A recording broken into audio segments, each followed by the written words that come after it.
Bom dia, povo de Deus, graça e paz do nosso Senhor Jesus Cristo. Hoje é sexta-feira, dia 25 de abril de 2025. E cá estamos para continuar a leitura da palavra de Deus. Abra sua Bíblia e acompanhe. 1 Reis capítulo 13, que nos diz: Por ordem do Senhor, um homem de Deus foi de Judá a Betel, quando Jeroboão estava em pé junto ao altar para queimar incenso. Jeroboão, rei de Israel. Agora a nação está dividida. 10 tribos com Jeroboão, sob o reinado de Jeroboão, e 2 tribos, quase 3, parte da terceira, com Roboão, filho de Salomão. Então vem esse homem de Deus, um profeta, para falar com o Jeroboão, que havia constituído a idolatria em Israel, criando os bezerros de ouro para o povo de Israel cultuar, em vez de ir a Jerusalém cultuar no templo do Senhor. Ele clamou contra o altar segundo a ordem do Senhor: ó altar, ó altar. Assim diz o Senhor: um filho nascerá na família de Davi e se chamará Josias. Sobre você lhe sacrificará os sacerdotes dos altares idólatras que agora queimam incenso aqui, e ossos humanos serão queimados sobre você. Queimar ossos humanos sobre o altar representava profanar o próprio altar e mostrava que Deus estava reprovando aquela atitude do Jeroboão e do povo de Israel. Naquele mesmo dia, o homem de Deus deu um sinal. Este é o sinal que o Senhor declarou: o altar se fenderá e as cinzas que estão sobre ele se derramarão.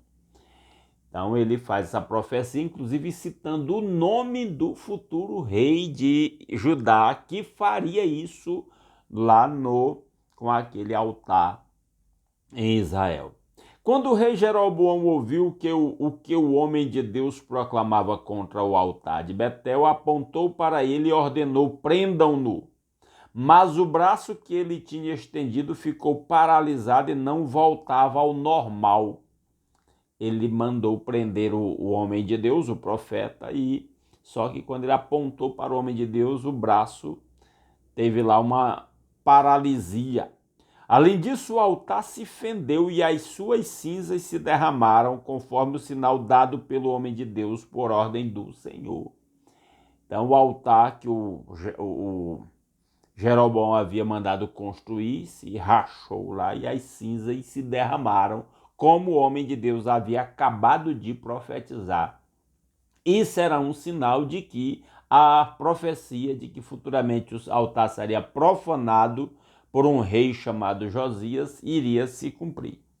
Então o rei disse ao homem de Deus: interceda ao Senhor, o seu Deus, e ore por mim para que meu braço se recupere.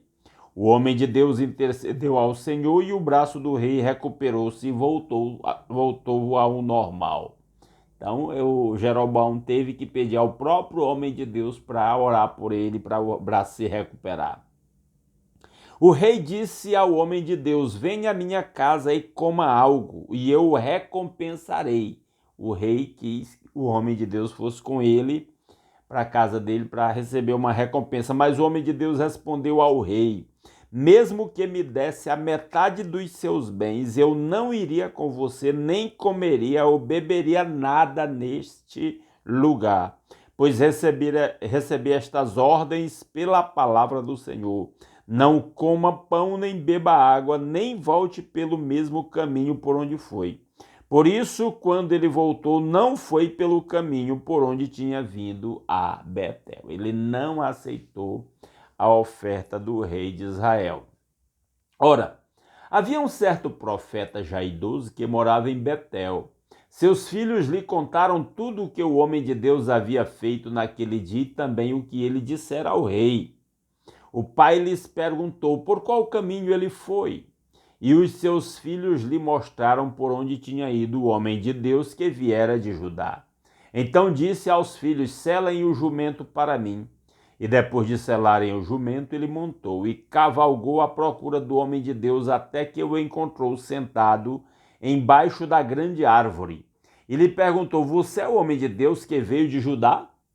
Então aqui um velho profeta lá de Israel vai atrás do profeta que veio de Judá e que fez a profecia ao rei de Israel. Sou, respondeu. Então o profeta lhe disse: venha à minha casa comer alguma coisa. O homem de Deus disse: não posso ir com você, nem posso comer pão ou beber água neste lugar.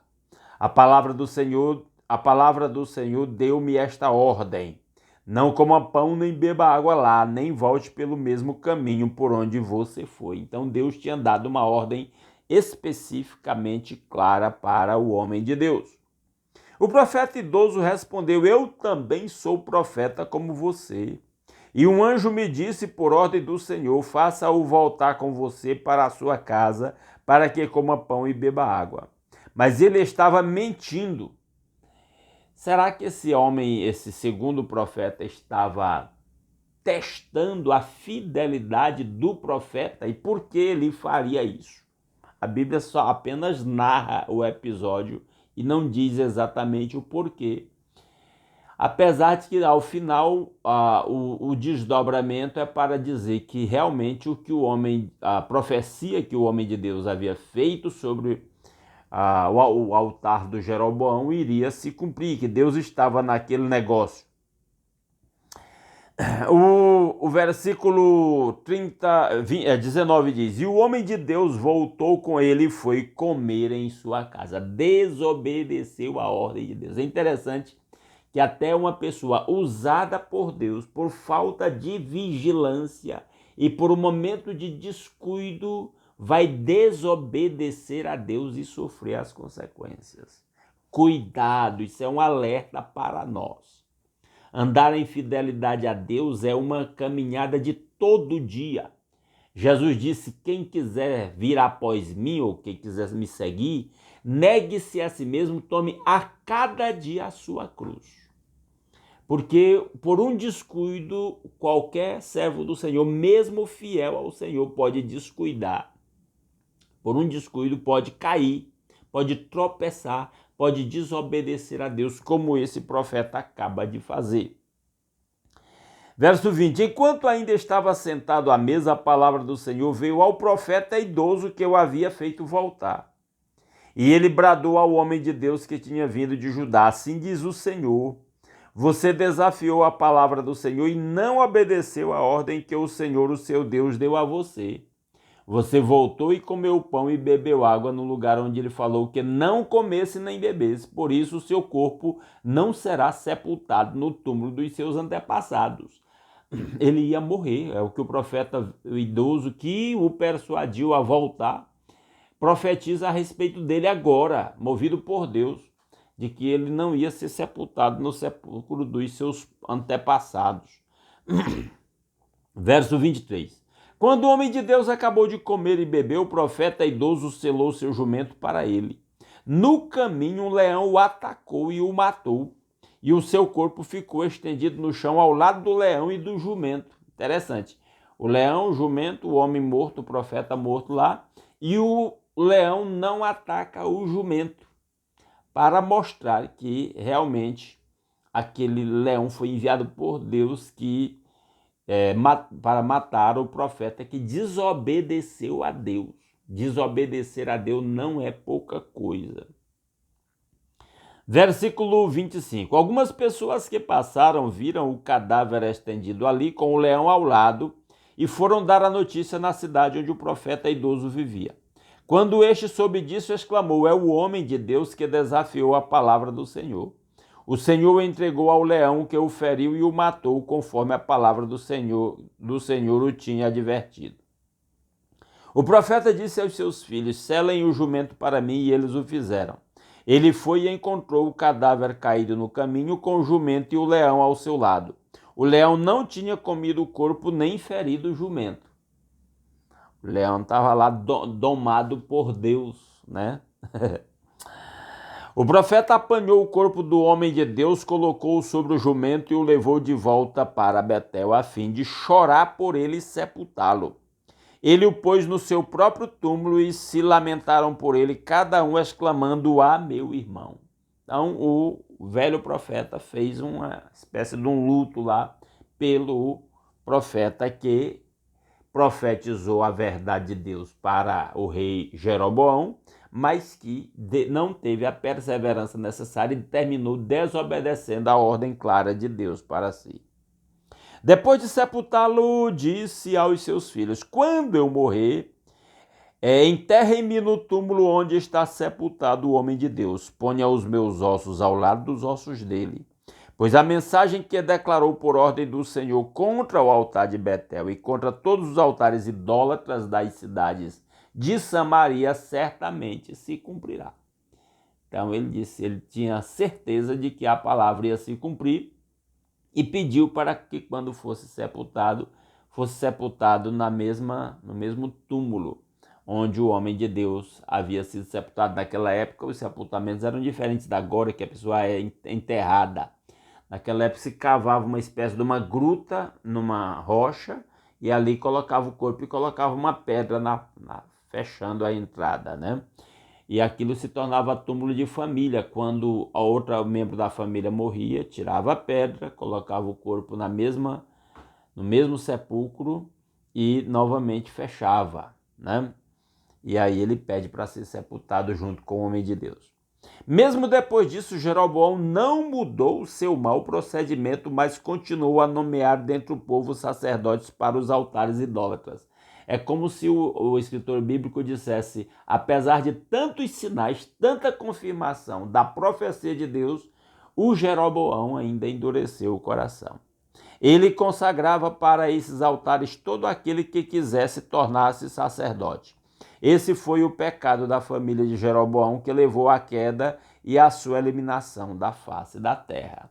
Então, Deus estava decepcionado com o Jeroboão já no início do seu reinado, como primeiro rei agora de Israel dividido, né? Dividindo o reino com Roboão.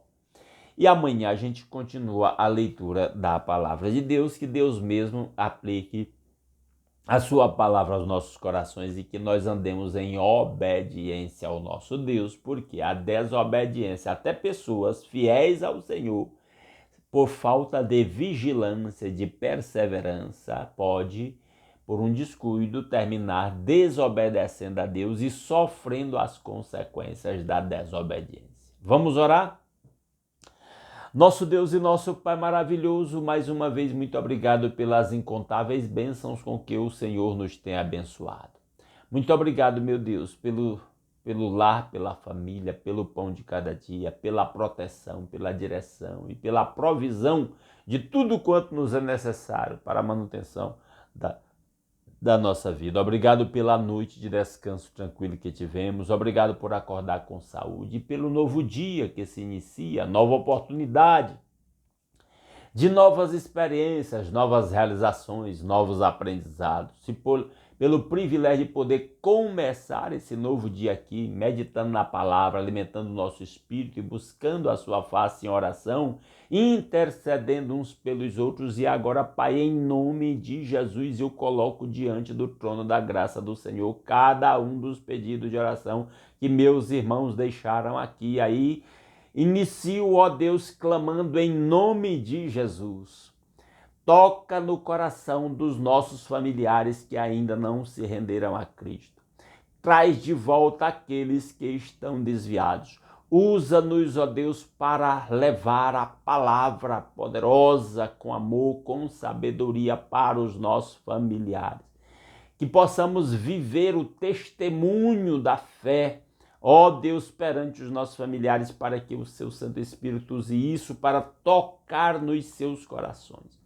E aí eu me lembro dos pedidos de oração dos irmãos, a irmã Maria Luzimar pedindo pelo retorno dos seus filhos e nora para os caminhos do Senhor, a irmã Luzinete pedindo a salvação dos seus familiares, a irmã Silvia pedindo a salvação da sua família, a irmã Raquel pedindo, Ó Deus, por aqueles casais pelos quais ela intercede para que vivam em harmonia e que os que ainda não se converteram se convertam ao Senhor. E aí nós clamamos pelos familiares da irmã Silvia, da irmã Maria do Carmo, pelo retorno das filhas da irmã Edivânia para os caminhos do Senhor, pelo retorno dos filhos da irmã Marlene, ó Deus, e todos nós temos familiares ou que não se converteram ainda, ou que estejam desviados dos caminhos do Senhor, e nós estamos pedindo pelo seu retorno em nome de Jesus. Ó Pai, envia os seus obreiros com a palavra poderosa para estes nossos entes queridos e toca nos seus corações, dá-lhes experiências reais com o Senhor Jesus, que os leve a um arrependimento e a uma conversão verdadeira. E agora, Pai, em nome de Jesus, eu coloco diante do Senhor a vida dos enfermos, que estão enfrentando as mais diversas enfermidades. E aí eu oro pela irmã Lídia, pela irmã Valderice, pela irmã Letícia, em nome de Jesus. Cuida das suas servas, ó Deus, orienta os médicos no tratamento adequado, abre as portas para a cirurgia, para quem precisa de cirurgia. E aí eu clamo pela irmã Luzinete, que precisa da cirurgia nos olhos, eu clamo pelo meu primo Alex, que precisa da cirurgia na cabeça, ó Deus. Eu clamo pelo Paulo, ó Deus, naquele estado, naquela UTI, tem misericórdia, restaura-o pela graça de Cristo. E aí eu clamo, ó Deus, pelo Agostinho tratando de um câncer, a esposa do pastor Alzemar também tratando de um câncer. Manifesta graça, manifesta misericórdia em cada uma destas situações. Eu clamo pela gravidez da Giovana, em nome de Jesus, cuida dela. Ó Deus, opera a seu favor. Ó Deus, não entendemos por que algo assim se forma, uma criança com deficiências que não lhe permitirão viver segundo o prognóstico dos médicos, mas o Senhor tem a palavra final e nós esperamos no Senhor. Cumpra o seu propósito na vida daquela criança e na vida da Giovana, em nome de Jesus. Ó Deus maravilhoso, que o Senhor esteja atento à saúde da irmã Maria Luzimar, do irmão Raimundo Nonato, que na idade avançada sofre as consequências dos anos, em nome de Jesus. Preserva a lucidez na mente, no coração do irmão Raimundo Nonato, não lhe deixe esquecer de Cristo. Clamamos pela dona Nair, também na sua idade avançada, cuida. E assim cada um dos pedidos que meus irmãos colocam diante do Senhor. Clamamos pela aposentadoria da irmã Silvia, Deus que pede por este processo, em nome de Jesus. Tudo isso nós pedimos graças ao nosso Senhor Jesus Cristo, que deu a sua vida naquela cruz em nosso lugar e por meio do seu sacrifício perdoou os nossos pecados, nos reconciliou com o Pai, nos fez seu povo, nos deu livre acesso à sua presença. Toda honra e toda glória sejam dados ao nome do Senhor Jesus Cristo, nome sobre todo nome. Que a bênção do Senhor esteja sobre o seu povo nesse dia, para que possamos compartilhar a bênção do Senhor por onde quer que formos nesse dia, com todos aqueles que cruzarem o nosso caminho, para que em tudo o nome do Senhor seja glorificado através das nossas vidas. É a nossa petição, em nome de Jesus. Amém. Aleluia. E assim terminamos a leitura de mais um capítulo da Bíblia. Se Deus quiser, amanhã às 5h30 da manhã estaremos aqui de volta, continuando a leitura da Palavra de Deus. Aguardo vocês aqui. Um grande abraço a todos.